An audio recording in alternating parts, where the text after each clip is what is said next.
ఏపీలో షర్మిల మతం కుంపట్లు పోంగానే పెట్టింది చూడు కొత్త కథ. ఏపీలో కొత్త రాజకీయం మొదలుపెట్టిన షర్మిల ఎంట్రీ ఇచ్చిన రోజే మతం ముచ్చట్లు. మణిపూర్ పై మాట్లాడలేదని జగన్ పైన ఆగ్రహం. తెలంగాణలోనూ ఇదే హడావుడి చేసిన షర్మిల మీడియాలో కనిపించడమే లక్ష్యంగా పాలిటిక్స్ ఇప్పుడు ఏపీలోనూ అదే తరహా ప్రణాళికలు చేస్తూ ఉంది. నేను తెలంగాణ కోడల్ని ఇక్కడే పెళ్లి చేసుకుంటే కొడుకును గానా, ఇక్కడే ఓ బిడ్డను గానా, ఇక్కడనే రాజకీయం చేస్తా, తెలంగాణలో దొరల పాలన అంతం చేస్తా, 119 నియోజకవర్గాల్లో పోటీ చేస్తాం, కాంగ్రెస్ పార్టీ పైన పోరాడతా. ఇది తెలంగాణలో రాజకీయం మొదలుపెట్టిన నాడు షర్మిల చెప్పినటువంటి మాటలు. ఈ మాటలు ఏంటంటే మేము నవ్వాలనో ఏడవాలనో ఏదైనా నీళ్ళని బాధకి సావాలనో తెలంగాణ ప్రజలకు అర్థం కాలే ఆ రోజు. ఇప్పుడైతే మాకు నిజంగా నవ్వొస్తుంది. ఇంకొక విధంగా మేము చాలా రిలీఫ్గా ఉన్నాము. మాకు పట్టినటువంటి దరిద్రం ఒక దరిద్రం పోయింది, మళ్ళీ ఏపీలో ఆ దరిద్రం పోయి కూర్చున్నది అని చెప్పేసి. కానీ ఏపీ ప్రజలు పాపం ఇప్పుడు ఆ దరిద్రాన్ని మళ్ళీ మీరు తెచ్చుకొని మళ్ళీ మీరు ఇప్పుడు దాన్ని అంటుకొని కూర్చున్నారు. సో కాబట్టి ఈమె వల్ల ఏమి కాదు, కానీ ఒక డిస్టర్బెన్స్, ఒక రకమైనటువంటి అటెన్షన్ గ్రాప్ చేయడం తప్ప ఆమె ఏం లేదు. ఇక ఆంధ్రప్రదేశ్ ఏదైతే, కానీ అదే కాంగ్రెస్లో చేరి ఆమె ఇప్పుడు మెట్టినింటి వదిలేసినటువంటి పుట్టినింటిలో అడుగుపెట్టింది. మెట్టినింటిని వదిలేసి పుట్టినింట అడుగుపెట్టింది.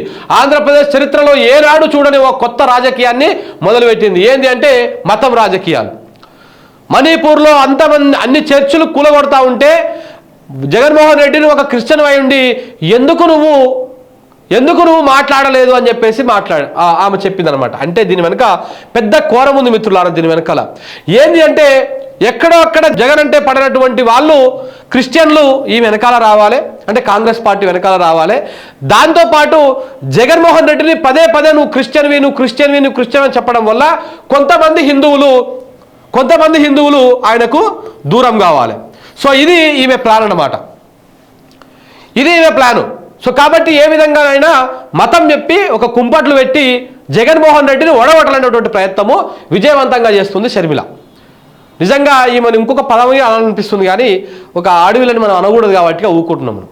ఇప్పుడు రావణాసురుడిని చెల్లె ఉంటుంది చూసినావా, సో ఆ పాత్ర పోషిస్తున్నట్టు అనిపిస్తూ ఉంది చూస్తూ ఉంటే. రావణాసురుడి చెల్లె వల్లనే రావణాసురుడు అంతమైపోయిండు. దయచేసి మీరు అలాంటి పాత్రలు పోషించకండి. మీరు వెళ్ళి మీరు రాజకీయం చేసుకోండి. ఆయన క్రిస్టియన్ అయితే మీకేంది, ఆయన హిందూ అయితే మీకేంది, ఆయన ఏ విధంగా చేస్తే మీకేంది, గీ పర్సనల్ టాక్లా, గీ మత రాజకీయమా మీరు పోయి ఏపీలో చేసేటిది? మీరు చేయాల్సిన రాజకీయం ఏముంది? ఏపీ ప్రజలు నిజంగానే ఇబ్బందులు ఉన్నారా, లేకపోతే ఏపీకి నిజంగానే అన్యాయం జరిగిందా? ఇవాళ నువ్వు చేరినటువంటి కాంగ్రెస్ పార్టీకి కొంచెమైనా సిగ్గుశరం ఉండాలి.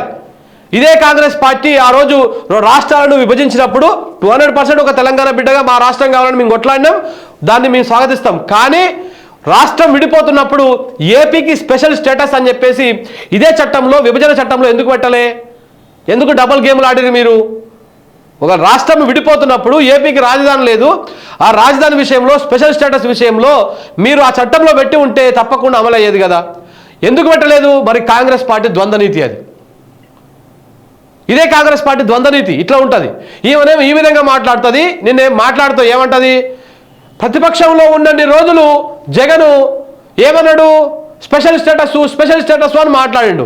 అధికారంలోకి రాగానే అది మాట్లాడతలేడు అని చెప్పేసి అంటుంది. అసలు ఆ ముచ్చటకు మూల కారణమే మీరున్నటువంటి కాంగ్రెస్ పార్టీ. ఆ విషయాన్ని మర్చిపోతే ఎట్లా షర్మిల గారు? సోయుండి మాట్లాడుతుర్రా, లేకపోతే ఏది పడతా తిక్కలేసింది కాబట్టి ఇన్ని రోజులు తెలంగాణ ప్రజలను ఆగం చేసినావు, ఏదేదో పిచ్చి కూతురాన్ని కూర్చున్నావు. ఈడ ఇంకొక మాట మాట్లాడింది ఆయన నిన్న పర్టికులర్గా చూడండి. ఈడ ఉన్నప్పుడు తెలంగాణ రాష్ట్రాన్ని తాలిబాన్ దేశాలతో ఇక్కడ ఉన్నటువంటి ముఖ్యమంత్రిని ఒక ఉగ్రవాదిగా పోల్చింది ఈమె. ఇప్పుడు అక్కడికి పోయి ఇండియా పాకిస్తాన్ పంచాయతీ పెడుతుంది. ఇదేమైనా పాకిస్తానా? ఇదేమైనా ఇండియాలో లేదా? ఇండియా పాకిస్తాన్ పంచాయతీలా? నన్ను ఎందుకు కోరిస్తలేరు అంటది. మీరు చూడండి నేను బయటలో ఓర్ని ఏమో సేమ్ స్ట్రాటజీ ప్లే చేస్తుందిరా బాబు అని. ఇక్కడికి క్రిస్టియన్ ముచ్చట్లు చెప్పలే ఇక్కడికి వచ్చి, ఇప్పుడు ఆడిపోయి చెప్తా ఉంది మతం మీద. ఎందుకు అంటే అక్కడ మతాన్ని రెచ్చగొట్టి కొంతమంది ఓట్లు నిలిచాలి, కొన్ని పడేటువంటి హిందువుల ఓట్లు కూడా కట్ చేపియాలి. ఈ విధమైనటువంటి ప్రయత్నం చేస్తూ ఉంది. ఈమె ఏంటంటే కంప్లీట్గా చంద్రబాబు గెలిపేయడం కోసం ప్రయత్నం చేస్తూ ఉంది. దయచేసి ఏపీ ప్రజలారా ఇవి పట్టించుకోకూరి. ఎందుకంటే మేము గురించి రాస్తాం, ఇక ఎక్కడొచ్చినా కానీ రాస్తూ ఉంటాం. ఎందుకంటే దరిద్రంగా మా తెలంగాణ ఎంత ఆగం చేసిపోయిందో మేము చూసినాం. కాబట్టి ఈమె వల్ల ఎంతమంది పొలిటికల్ లైఫ్లు ఆగం అయిపోయినాయి, జీవితాలు ఆగం అయిపోయినాయి. ఎంతోమంది నాకు తెలిసిన మిత్రులు చాలామంది ఉన్నారు. ఇంకా వరంగల్ ఉంటాడు ఒక మిత్రుడు, ఆయన ఎప్పటి నుంచో వైఎస్ఆర్ అభిమాని. ఇవ రాగానే ఒక పార్టీలో పోయి చేరిండు, ఒక ఏదో పదవి ఇచ్చింది పార్టీలో. ఇప్పుడు వాళ్ళ జీవితం ఏంది, వాళ్ళ రాజకీయ జీవితం ఏంది, ఎక్కడ పోవాలి వాళ్ళు? సో కాబట్టి ఇట్లా ఎంతోమంది జీవితాలు ఆగం చేసింది. అక్కడ కూడా అందరినీ ఆగం చేసే ప్రయత్నం తప్ప ఇంకొకటి ఏం చేయదు ఆమె. సో కాబట్టి చాలా జాగ్రత్తగా ఉండాలి షర్మిలతోటి. ఆమె ఆఖరి దాకా షిగురు కొసెల్లదు, ఆమె మధ్యలో వదిలిపెట్టిపోయే బ్యాచ్.